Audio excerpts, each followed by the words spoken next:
ناظرین، آپ دیکھ رہے ہیں ہمارا چینل علم کی بہار اور میں ہوں آپ کا ہوسٹ علی۔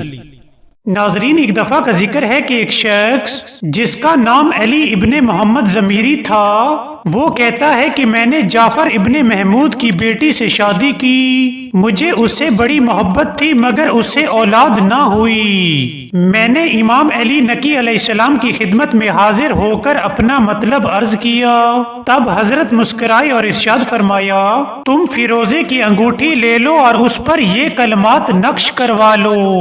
ناظرین، وہ شخص کہتا ہے کہ میں نے ایسا ہی کیا اور 1 سال بھی نہ گزرنے پایا تھا کہ اسی عورت سے لڑکا پیدا ہوا۔ ناظرین، اس واقعے سے ہمیں سبق ملتا ہے کہ جن لوگوں کی اولاد نہ ہو، اس عورت کو چاہیے کہ فیروزے کی انگوٹھی لے کر اس پر یہ کلمات نقش کرا لے اور اس انگوٹھی کو پہن لے، اللہ اسے اولاد کی نعمت سے نوازے گا، اللہ اسے اولاد کی نعمت سے نوازے گا، اللہ اسے اولاد کی نعمت سے نوازے گا۔ ناظرین، اگر آپ کو ہماری ویڈیو پسند آئی ہو تو سبسکرائب کرنا مت بھولیے گا۔ Thank you.